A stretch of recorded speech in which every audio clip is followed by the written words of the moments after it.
Tengo la responsabilidad de hacer esta presentación sobre la gestión de la cultura organizacional. Nos hablaron esta mañana de algún enfoque bastante extenso, académico, lo mismo que del área de la comunicación.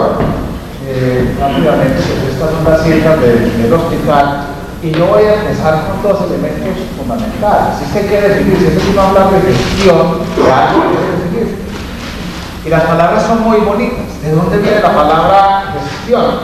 La palabra gestión viene de dos palabras latinas. Una es gestare, que significa dar a luz, y la otra es geronte, gerusía, que era el consejo de los sabios de Esparta. Dicho de otra manera, gestionar es dar a luz algo nuevo con sabiduría. Imagínense dar a luz una cultura organizacional. ¿Y qué es la cultura? No la han definido mucho. Yo voy a utilizar un enfoque filosófico. Dos cosas muy simples, porque hay que volver a lo simple, que no es lo superficial. La cultura, al final, no es otra cosa que un aprendizaje de comportamientos en grupo. Un aprendizaje de comportamientos en grupo. Y detrás de ellos hay una serie de creencias y valores. Por eso hay que decir dos cosas. Errores en la gestión. El primero se llama el dogma genético internacional, el dogma genético organizacional. Como aquí somos tal cosa, porque nuestros somos públicos, aquí no se puede hacer eso. Error, porque la cultura es un aprendizaje. Por lo tanto, no importa qué somos, ni siquiera cómo hemos sido. Hay una frase que me gusta mucho de Søren Kierkegaard, un filósofo, que dice: la vida solo puede ser comprendida mirando para atrás, pero solo puede ser vivida mirando para adelante. Pero gestionar una cultura es mirar hacia adelante, mirar lo que podemos hacer, cosa que los animales no hacen. Por eso los animales no tienen cultura.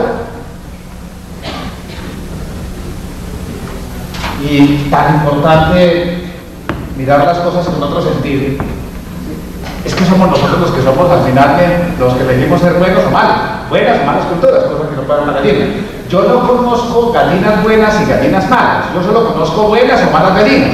¿Qué es una buena o mala gallina? Pues las que han definido un solo, unas características. Usted compara las características de una buena gallina con una que usted tenga y usted dirá si es buena o mala gallina. Pero ¿qué sería una gallina buena? Una gallina buena sería la que lo voy a ver, la voy a salir a uno a trabajar y dice: ve, es tan flaquito, y yo con este huevito aquí metido, no hay derecho, lo voy a pedir de criar, para que desayune, ¡pum! Ahí le pongo el huevito. Sí, esa es una gallina buena. ¿Y qué sería una gallina mala? La que lo ve a uno flaquito y dice: que este creo que es conmigo, no desayuna, y sale caminando así. Es lo que estoy tratando de decirles, es que las culturas son aprendidas. Y la definición más linda de una cultura es que la cultura es la forma espiritual en que abordamos el mundo. Y ya decía este escritor francés, el siglo XXI será espiritual o no será. Entonces traduzcámoslo eso. ¿Por qué hoy tanto énfasis en eso? Eso es lo que deteriora la cultura. Uno va a ver que hay instituciones que tienen misiones y visiones bellísimas, poéticas, pero en el fondo no es sino misión ganar plata, visión mucha y ya.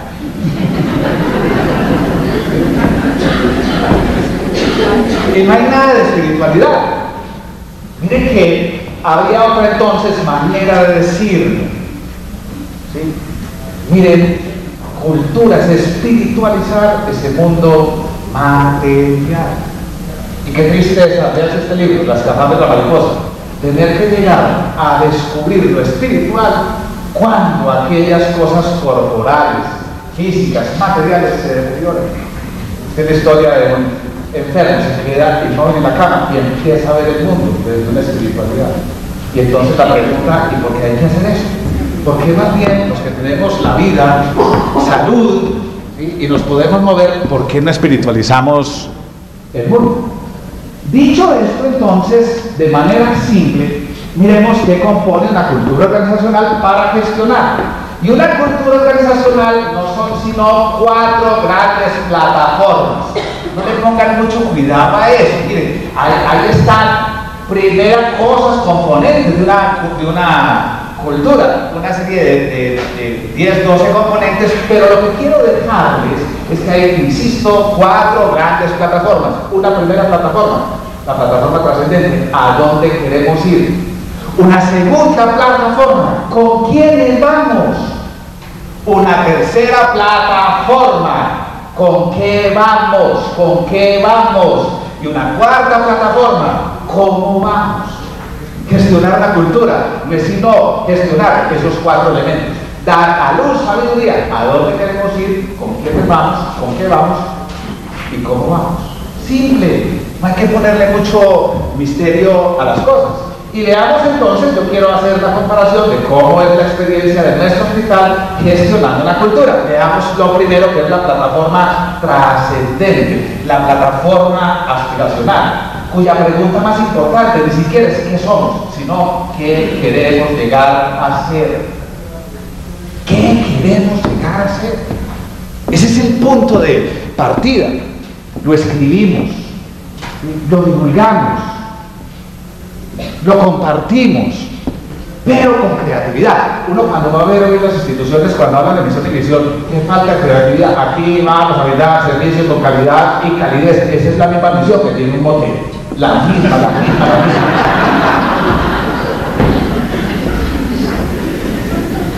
Es decir, eso no inspira. Incluso las instituciones cometen otro error. Y es que cuando hablan de su plataforma trascendente empiezan a hablar de atributos, ¿sí? De cosas así, es que queremos ser amables, respetuosos, oportunos. Eso no dice nada, eso no nos dice nada. El ser humano vive de historias, construye su historia, de ahí las palabras bonitas. Además de tener una biología, tenemos una biografía.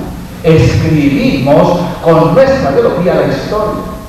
Y sería más importante que esa plataforma narre historias. Esto aparece en una revista como el Harvard Business Review, cómo los líderes tenemos que convertirnos en contadores de historia. ¿Cuál es la historia que tienes para contar, para vivir, para caminar? Miren que no bastan los atributos. Cojamos un cuento que todos hemos leído, el cuento de Caperucita. Y si uno mira el cuento de Caperucita, el cuento de Caperucita tiene 3 grandes atributos. Un día la llama la mamá, a que le haga un mandadito, un favorcito. Caperucita sale por el bosque, se le atraviesa ahí, ¿cierto? Empieza la oscuridad, Caperucita medio perdida, suspenso, de pronto se le aparece el lobo y empieza a hacer un montón de preguntas maliciosas, y entonces el cuento tiene un atributo que es terror. Bueno, llega allá el lobo, se mete en la cama de la abuelita, pero aparece el leñador y hace que al final sea todo alegría. Entonces uno podría decir que un buen cuento es el que tiene suspenso, terror, terror. Yo puedo construir una historia con esos mismos 3 elementos terribles. Llega un paciente que es usuario de la seguridad social y que tiene derecho a ser atendido en una de nuestras instituciones prestadoras de servicio. Y se levanta alegre, llega al mundo de servicio y hay una cola terrible, no se mueve, suspenso. Y cuando llega le dice que el doctor no está y no lo vamos a atender. Terror. ¿Cuáles son las historias que construimos con atributos? En nuestro hospital decimos mucho esta historia. ¿Qué es el hospital? La historia, una filosofía puesta en acción. Vamos a hacer esa historia. ¿Cómo que una filosofía puesta en acción? Le explicamos a la gente, miren, hoy cuando uno entra a muchos centros comerciales hay perros. Sí, esos perros están hechos ahí para actuar en la búsqueda de detección de explosivos. Pero le pregunto a la gente, mire, ese perro sabe qué está haciendo. Ese perro realmente tiene una historia y dice, mire, la vida de tanta gente inocente, pendiente de mi hocico, me tengo que lucir, lo que para mí no se me pasa una bomba.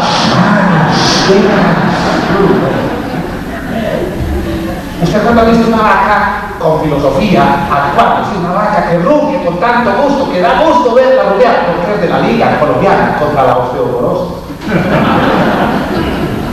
Más historia.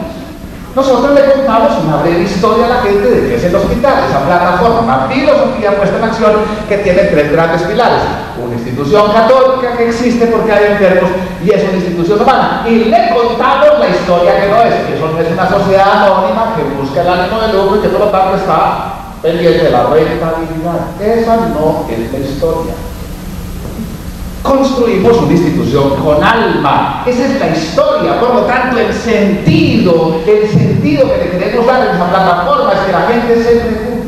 El sentido del hospital equivale al sentido de tu vida. Y mirá, son tres cositas, tres historias. ¿Querés ser mejor persona? Porque pretendemos brindar la mejor atención de salud. ¿Querés aprender y transmitir tu conocimiento? Porque nosotros queremos hacer eso y estás dispuesto a vivir conforme un marco de principios y valores. Esa visión, ese sentido del hospital tiene sentido para tu vida. Esa es la historia. ¿Sí? Incluso, últimamente nos ha gustado mucho, me gusta mucho hacerle 4 preguntas. Mira, si vas a estar aquí en la reunión en una reunión de bautizo, hacerle 4 preguntitas. Sí, vale la pena vivir. Hoy se suicida mucha gente. Pero además, ¿qué tipo de vida es la que vale la pena? Más aún, ¿por qué valdría la pena morir? Incluso, ¿qué haría que la muerte no valiera la pena? Bueno, cuando hablo de la muerte en un sentido metafórico, no es la sensación de signos vitales. Yo heredé muchas cosas bonitas del anterior director. Una de esas cosas es hablar con la gente. Y me gusta mucho hablar con aquellos que se van a jubilar. Y una de las preguntas que hago es esa última.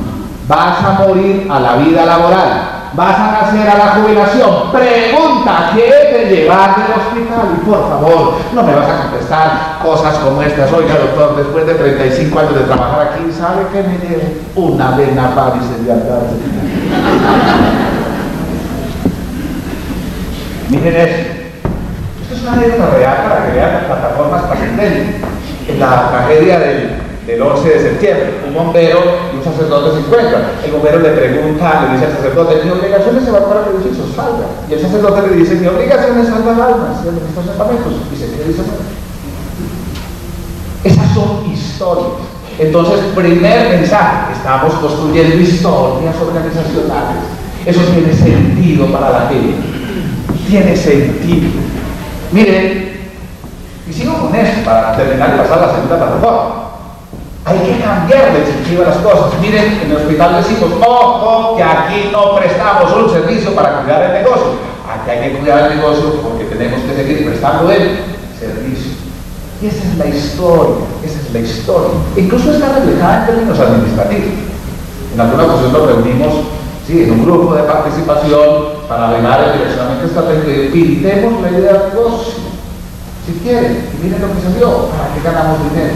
Para construir historias de mejorarnos como personas, de mejorar lo que tenemos para hacer lo que tenemos como propósito, la responsabilidad social.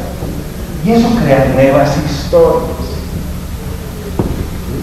Y aquí hay un elemento fundamental, que nos hablaron mucho de liderazgo.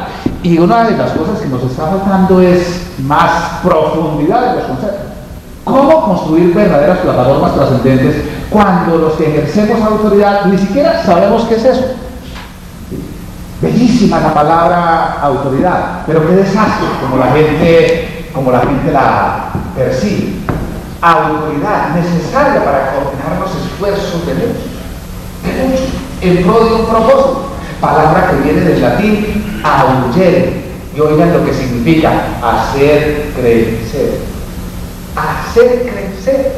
De ahí la palabra también autor. Autor, tú eres el autor del crecimiento de tu gente. ¿Cuál es entonces tu autoridad? No puede ser esta, la de intimidad. No puede ser la de inspirar temor. Eso no es autoridad. Eso es tiranía, eso es fundamentalismo. Cambiamos y regresamos el orden de las palabras. Bellísima. Cuando uno mira lo que es la verdadera ejercicio de la autoridad. Yo digo mucho en el hospital, miren, una buena autoridad cambia las reglas del juego. Incluso hace que el que manda obedezca y que el que obedezca manda. ¿Por qué? Porque el que manda obedece a 3 cosas. Obedece a las competencias del otro. No mande a un ginecólogo que haga una cirugía del cerebro. No lo mande, no sabe hacer eso. Segundo, ¿a qué más manda? Se manda a sí mismo el que, es decir, obedece el que manda a los principios y razones, no de instrucciones que atenten contra los valores de su organización. Y tercero, ¿a qué más obedece? A que si el que está recibiendo la orden le dice que eso no se puede, pues eso es mejor de esta manera, no escuchen. Y además miren cómo el que obedece manda. Se manda a sí mismo a cumplir la orden. Se manda incluso a que, si sabe cómo se hace mejor, a decir ¿Cómo se hace mejor? Y tercero, ¿a qué se manda? A mejorarse al final.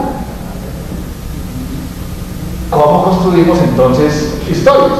Pero claro, toda esa plataforma trascendente requiere de plataformas operativas. No basta decir, y entonces, ¿a dónde queremos ir? Sino, ¿con qué vamos a ir?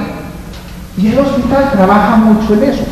Trabaja en la plataforma de ser un hospital con alma. Y por lo tanto reflejar en sus herramientas y en su entorno la cosmética. ¿Qué tiene que ver con la plataforma trascendente? La palabra cosmética, qué tristeza. ¿De dónde se deriva la palabra cosmética? Cosmos, lo contrario de caos. Orden y ética, orden para bien. Lo que pasa es que hoy la cosmética se volvió pura escenografía. Pero una institución que quiere gestionar su cultura maneja su cosmética. En el caso nuestro es no parecerse a un hospital. Esa es la cosmética, no la escenografía. Y hemos construido áreas de tal forma que cuando la gente llega y dice, eso no parece un hospital. Porque ¿cómo debe ser un hospital con algo? Lo contrario de la figura que tenemos hoy de hospital.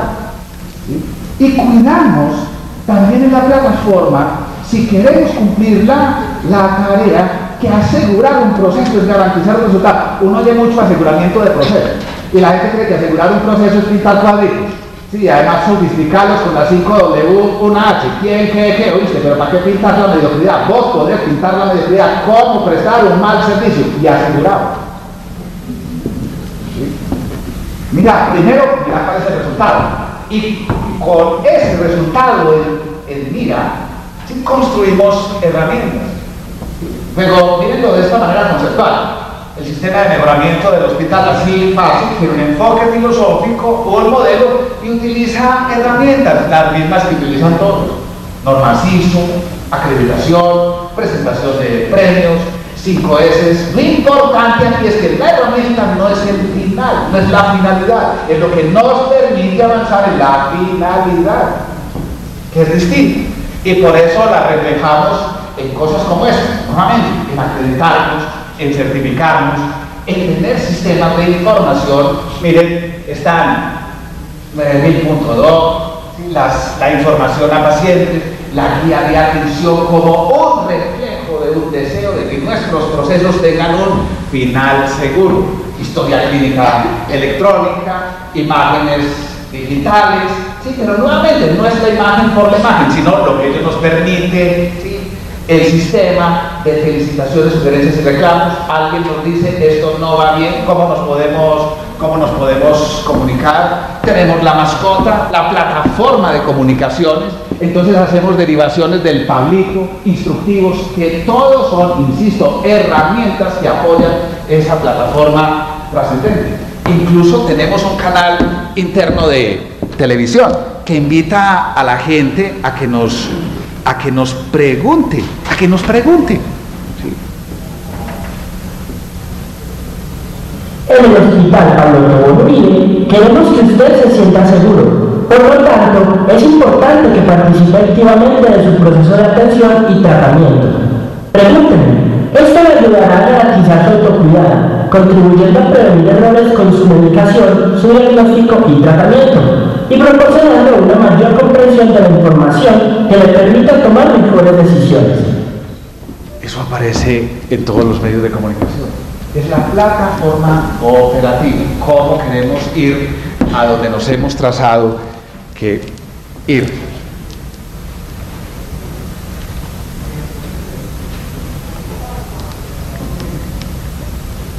Pero viene la tercera plataforma. ¿Con quiénes estamos? La plataforma individual. ¿A dónde queremos ir? Plataforma trascendental. ¿Con qué vamos? Plataforma operativa. ¿Con quién vamos? ¿Con quién vamos? Ya han hablado mucho, insinuado los estímulos, las recompensas, el cómo se elige a la gente. Y es que eso es parte fundamental de la cultura. Miren, hoy más que crisis económicas, hay una crisis de virtud. Perdimos esa virtud.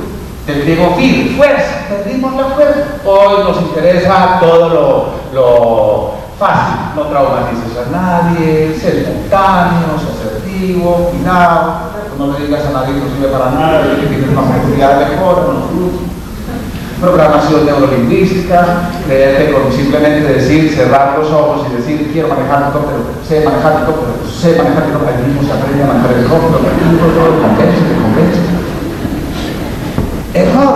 error. Eso lo dijo este psicólogo, es uno de los pensadores en psicología más influyentes. Hoy vivimos la indefensión aprendida, el discurso del déficit. Es que no, es que yo no puedo, es que tenemos tantas limitaciones, es que son tantas las restricciones. Eso es un error, me pasó incluso con mi hijo, estudia psicología. Es hijo único, yo soy el segundo de 5. Y tuve un papá que fue amoroso, pero exigente. Es que una vez estudiando psicología, me llamó y me dijo, papá, necesito hablar contigo. En la época que yo nací, cuando el papá lo llamaba a uno llegaba muerto de susto. Entonces el papá, ahora es al contrario, cuando un hijo le dice a uno que necesita hablar con uno, usted es el que llega muerto de susto allá. Y volvió y me sentó y me echó esta frase, porque yo no lo he podido ni lo quiero educar como hijo. Digo, papá, es que tú con tanta exigencia me vas a dejar entrar. Le dije, no fregues, Sebastián, no fregues. Mira, yo soy el segundo de 5 hijos, vos conociste a tu abuelo, o sea, mi papá nos exigió todo, nos dio lo necesario y a mí no me quedó ningún trauma. Y en cambio a ustedes hay que darles de todo, no se les puede exigir nada y no les quedan sino los traumas. No, los traumas tuyos son tuyos, a mí no me parece que lo repita. Pero eso es lo que les pasa a las organizaciones, ¿cierto? La gente llega traumatizada, que el apoyo, que es que yo necesito motivación. Miren, esto es lo que aparecía en la prensa en los primeros años de funcionamiento del hospital. ¿Cómo puede un hospital progresar con gente traumatizada cuando la sociedad no daba nada por ese hospital? Cuando creían que era un elefante blanco, ¿quién nos saca uno de eso? La gente. Aquí está el doctor Vélez y me muere mucho de la risa, porque cuando él me entregó la dirección del hospital, ¿sí? Y yo la recibí, una de las cosas que me empezó a pasar es que los viernes en mi casa paterna siempre nos reunimos. Mi mamá no está, pero nos reuníamos religiosamente. Y yo empecé a ir, y claro, era el hijo que había sido promovido a director. Y me empezó a pasar una cosa graciosísima. Cada viernes yo salía con 5 hojas de vida de papel blanco, porque era la hija de la amiga de mi mamá, que ya que tú eres el director, por favor, hombre, sí. Y un día yo llevaba hojas de vida y un hermano me dijo, pero es que las que vos llevas no ha elegido nunca a nadie. Vos se las llevas con mucho gusto, claro que yo las llevo. Pero les quiero contar una cosa, cómo se entra al hospital, porque eso lo aprendí yo. Para entrar al hospital hay 2 vías, la vía rápida y la vía lenta. Yo solo puedo tener injerencia en la vía rápida. El problemita de la vía rápida es que todo el que yo diga que va a entrar, entra. El libro es que dura tan poquito y le da una impresión.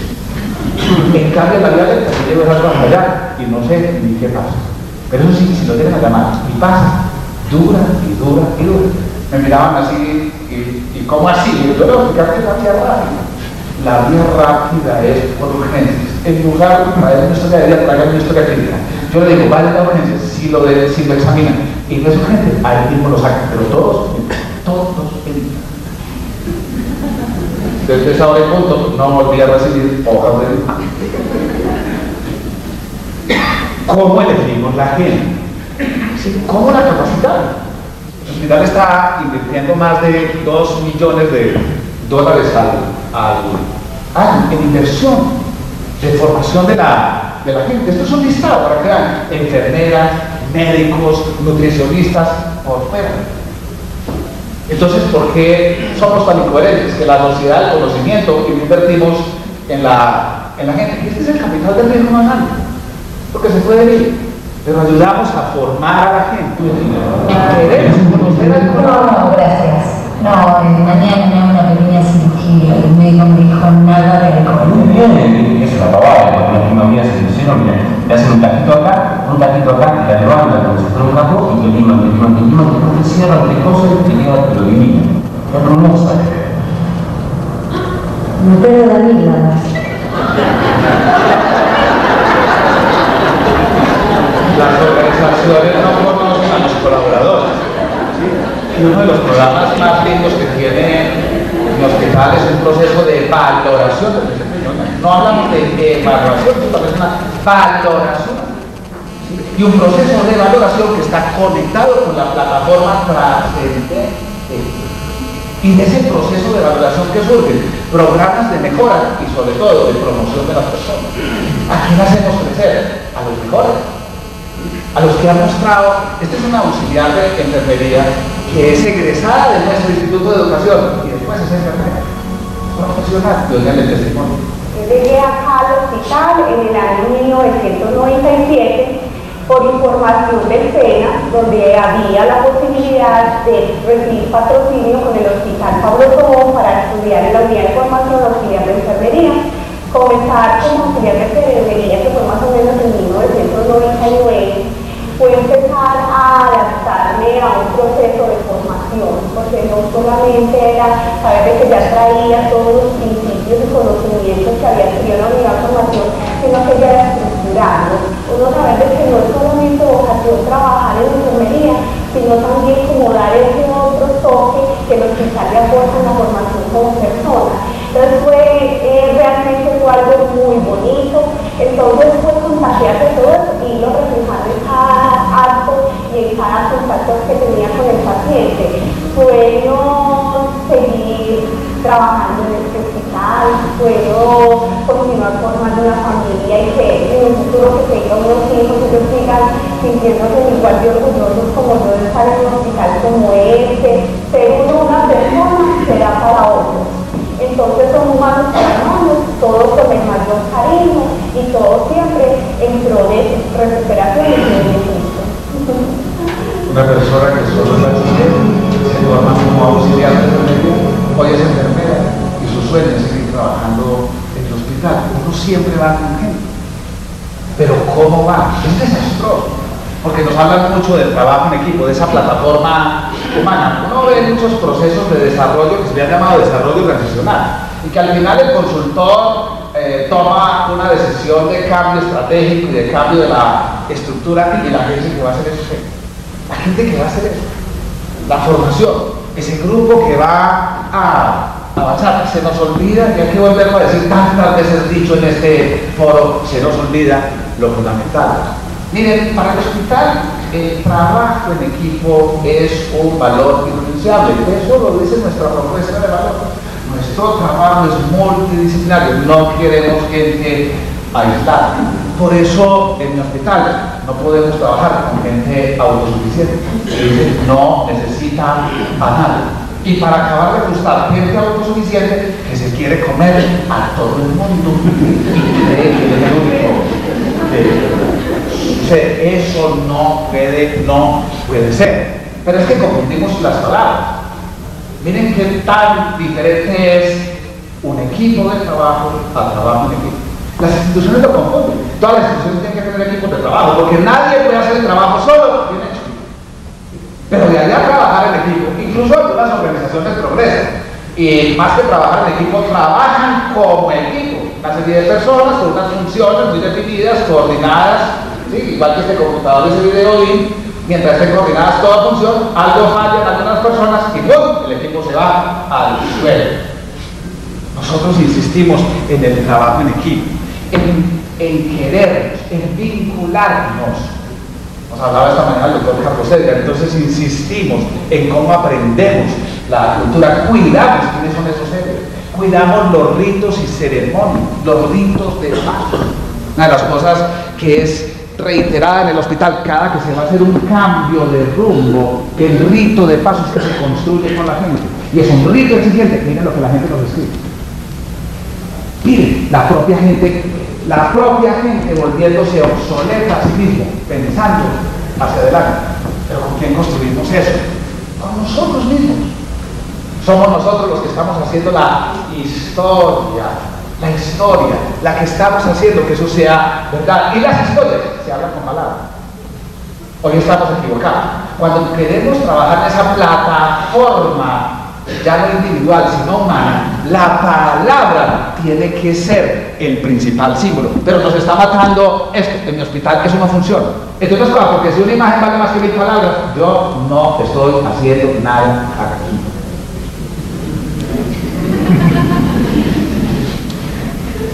habría que decir lo contrario. Puede que una imagen valga más que 1000 palabras, pero una palabra tiene infinitas imágenes. Infinitas imágenes. ¿Cómo lo usamos? Miren, hasta un sociólogo, un etólogo que se llama Richard Dawkins, empezó a hablar de la memética, por onomatopeya con la genética, y habló de los memes, por onomatopeya con los genes, que son las unidades de transformación o de información cultural. Cuida la palabra. Y hemos pasado por momentos duros. Me toca hacer coach, eso está claro con el grupo de dirección. Coach, porque ahorita sale el tema de esa palabra que no nos dicen nada. Coach. Cosas complicadas, ¿sí? Que estrategia. La gente no sabe qué decir. La gente, por ejemplo, no entiende que es una estrategia, cree que eso es ver amenazas y oportunidades y fortalecer la matriz, todo. Eso no le dice nada. No mucho al grupo de dirección. Mire, hacemos bien estas 4 cosas. Tenemos un recto entendimiento de las cosas. Tenemos a su vez un recto pensamiento, cómo ese mundo lo repensamos. Tenemos además una recta palabra para que pueda haber al final una recta acción. Es que si uno se equivoca ahí, se equivoca en todo. La palabra es bellísima. La palabra nos permite 3 cosas que de otra forma no se podría hacer sin ella. Informar es tener un dato con un propósito. Recrear, lo que hacen los poetas. Mirar profundo. En mi hospital que hemos empezado a usar mucho la poesía. La gente sabe. Hay una bellísima de Francisco Luis Bernardés. En uno de los últimos ejercicios utilizaba un poema de Porfirio Barbajacoa, ese de Canción de la Vida Profunda, que nos recrea un mundo, ese que empieza así. Hay días que somos tan móviles, como las leves brisnas al viento y al azar. Tal vez la gloria bajo otro cielo nos sonríe. La vida es clara, undíbala y abierta como un mar. Y empezar una reunión diciendo, es que podemos buscar otros cielos. Además, porque es que nos necesitan. Y hemos empezado a utilizar con frecuencia, la gente del hospital lo sabe, esa poesía tan terrible de Miguel Hernández que se llama Un río por la pena, para entender cuál es nuestra tarea, esa que expresa todo el dolor y que termina con estas 2 estrofas terribles que dice: cardos y penas llevo por corona, cardos y penas siembran sus leopardos y no me dejan bueno hueso alguno. No podrá con la pena mi persona, rodeada de penas y de cargos, tanto penar para morir seguro. Y entender que nuestra misión es llegar a esa alma desesperanzada y volverla a recuperar para este mundo. ¿Cómo estamos usando la palabra? Y les decía, hemos atravesado muchísimos problemas. Cuando yo llegué a la dirección en el año 2000, una de las dificultades más grandes fue que en ese entonces el departamento de Antioquia llegó a venderle el dinero de esa época, estoy hablando del año 2000, 17.000 millones de pesos. Tenía que tomar una decisión drástica. Y apareció esta palabra, orzar. Es que nos va a tocar orzar, navegar con el viento en contra. Y nos va a tocar hacer uso de esta otra palabra que se volvió de la cultura del hospital, solertía, que no tenía traducción al español, doctor Guillermo, ¿se acuerda? No? Que es la capacidad de enfrentarse con lo imprevisible. Y miren lo que hicimos. En la franja verde era el porcentaje de pacientes que ingresaban del departamento de Antioquia. Hoy miren esa franja verde donde está. Y eso se hizo con el apoyo de la gente, aprendiendo a apoyarnos en las palabras. Y apareció también esta otra palabra griega que no tiene traducción al castellano, koinonía, que hay que mantener la koinonía, que es una construcción de 5 cosas. ¿Qué es el hospital? El hospital no es un edificio, así como una casa no es un hogar. Entonces hay que construir cada día una vida en común, unas normas comunes, unos bienes comunes que cuidemos para una labor común que nos permita construir y avanzar en ese sueño común.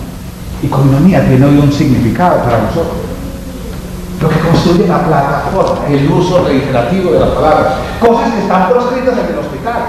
Doctor Guillermo, usted sabe, en mi hospital no se puede decir que duermo porque tengo la conciencia tranquila. ¿Cómo así? La conciencia tranquila solo tienen 3 tipos de personas: los muertos, los maníacos, son los segundos, y los terceros son gente que es un egoísta y un arrogante. ¿Por qué? Porque ¿Por qué podemos decir que tengo la conciencia tranquila? Me he mirado a mí mismo y he dicho, como estoy bien, no necesito mejora, por lo que eso es un arrogante. Y has mirado al mundo y has dicho, el mundo no es problema mío, eso es problema de los demás. Vos sos un egoísta. El que diga, doctor Guillermo, ¿cómo se debe decir en mi hospital?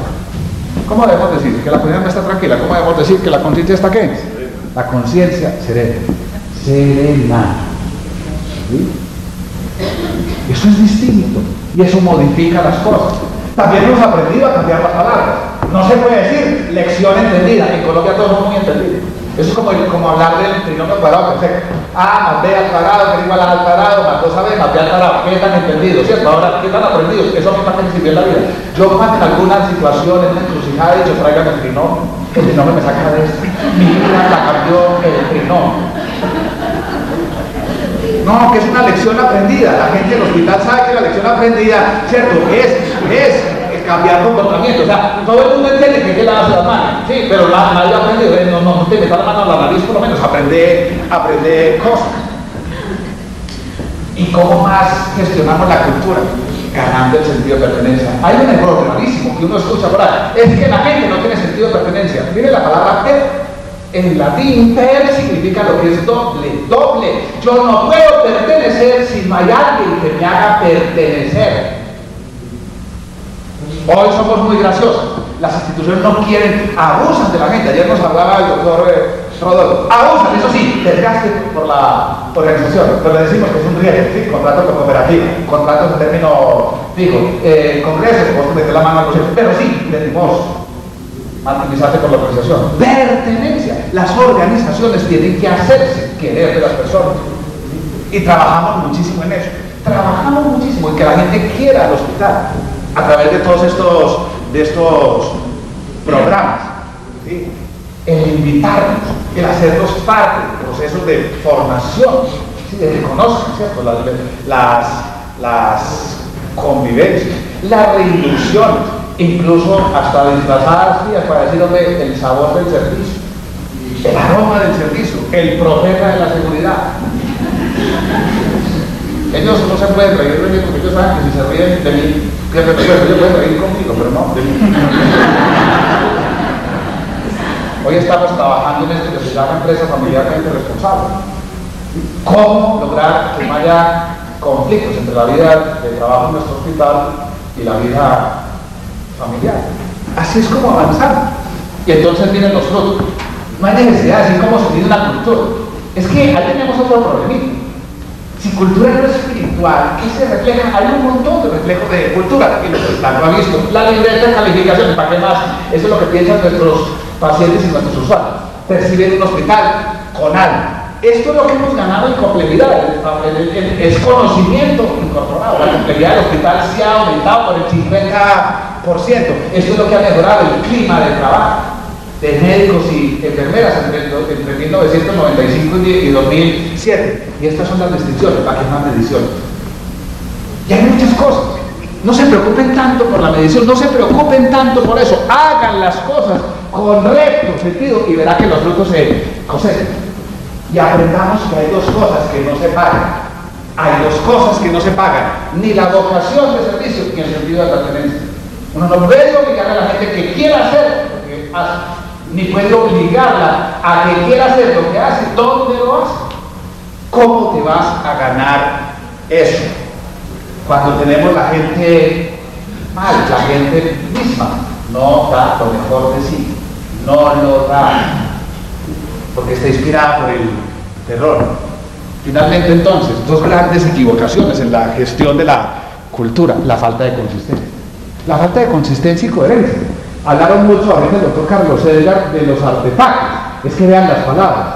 Artefacto se deriva de artífice. Y es todo lo contrario de lo artificial. Miren esa símbolo. Es que yo quiero ver que tenga una conexión entre eso del mundo exterior y lo que es mi mundo interior. Si yo no veo conexión, eso no, yo no soy el artífice, eso es artificial. ¿Cómo es? Que este es un perro haciendo el oso. Muchas organizaciones hacen eso, porque son culturas artificiales. Por eso, ¿qué hacemos también para evitar esa artificialidad? Nos sometemos a evaluación. Venga, mírenme por dentro. Realmente sí soy lo que creo que soy. ¿Y qué me falta? ¿Sí? Y crear culturas auténticas, no artificiales. Pero hemos también matado la autenticidad. Miren, aquí estoy seguro que hay muchos padres de familia. Y nosotros mismos hemos construido hijos inauténticos que van a entrar a organizaciones para seguir construyendo organizaciones inauténticas. ¿Quién es auténtico? El que reconoce sus propias capacidades y que además vive conforme a sus propias convicciones. Pero hoy el muchachito pega un grito y hay que decirle que es cantor. Hace un rayo en una hoja y hay que decirle que es pintor. Y habla raro y enredado y hay que decirle que es políglota y traductor. Ve, y ni cantor, y ni pintor, y ni traductor. Por lo que eso es un gritón, rayeta, cigarro. No servís para eso. A mí sí me ha servido. Yo me miro al espejo y me digo, eso me gritó una ciudad donde el psiquiatra. Me miré al espejo y me dijo, sé auténtico, sé auténtico. Tú no vas a ser modelo. Hoy las organizaciones no progresan por falta de autenticidad, por falta de identidad consigo mismas. Y entonces al final, ¿qué hacen? Hablan de sí mismas, pero lo que no son, tienen una imagen distorsionada. Además, aparentan lo que no son. Y para acabar de ajustar con todas esas cooperativas, con todos esos esquemas de remuneración equivocados, pretenden ser lo que no pueden llegar a ser. Yo, por ejemplo, por eso nunca compré la revista Soho de San Luis Tino Asprilla y competí. No la compré. Yo sabía que no puedo aprender el negro, yo blanco, el fornido, yo tal, y lo demás lo sabe mi señora. Yo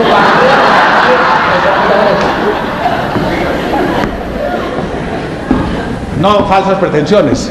Y una última problema, las perspectivas mecanicistas lineales. Creer que con una conferencia, creer que cambiando un folletico se construyó cultura. Miren, la cultura es algo que lo digo implícito, aunque uno no quiera ver, ahí lo ve, ahí lo ve.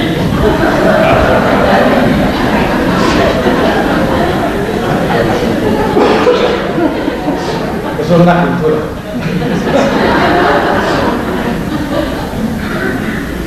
Por eso voy a terminar con este filósofo y un pequeño video para que vean al final que es gestionar la cultura. Lo dijo bellamente Ortega y Gasset. Las ideas que tienen en las creencias están. Como eso suena tan complicado, vean lo que es transformar la cultura. Es vivir sobre las creencias. Cuando ustedes salgan hoy de aquí, hay dos cosas que no se van a cuestionar. La primera es que el universo ya ni para allá no ha desaparecido. Ni siquiera se van a cuestionar, el universo ya no existe. Tampoco se van a cuestionar que su casa la han movido de sitio. Con base en estas dos creencias, usted va a tener ideas de cómo se va a ir. Si en carro, si en taxi, si con un amigo, si por la Séptima, si por la Caracas. Si con base en esas dos creencias, usted solo va a cambiar unas pocas ideas. Mientras uno no se revise realmente lo que cree, no va a gestionar una cultura. Y por lo tanto, es que al final, una cultura es aquello que se cultiva.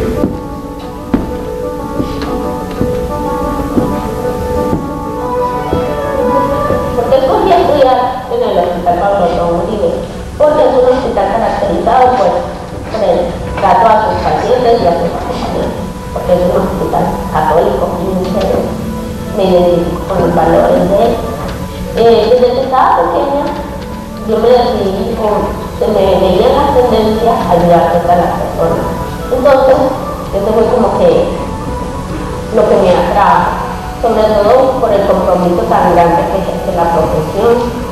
El compromiso diario también de los conocimientos, el trato con los pacientes. Al saber que me iba a estudiar aquí en el Pablo Tobón, pues la felicidad fue mucho más grande. Para mí la escuela de formación ha significado mucho, han sido mi guía, pues mi sendero, para los conocimientos que he adquirido pues, en el instituto. Muy cómodo, las profesoras son excelentes. Más que profesoras son como la madre de mi teología, porque prácticamente vivo en el hospital. Todos estamos matados de la vida. Le pido sí mucho al Señor que la ayude, porque es una responsabilidad muy grande lo que ella está estudiando, ¿sí? que tiene que tener mucha dedicación y ser muy comprensivo. Cuando yo atiendo pacientes, me imagino que son pacientes es muy familiar, entonces lo pongo pues con cariño. En estos momentos mi mamá no está trabajando, entonces el subsidio que nos brindan ayuda a los pasados, con todas las cosas que nos necesitan para estudiar. Todo eso lo recibimos como regalo de Dios. Es un regalo de Dios.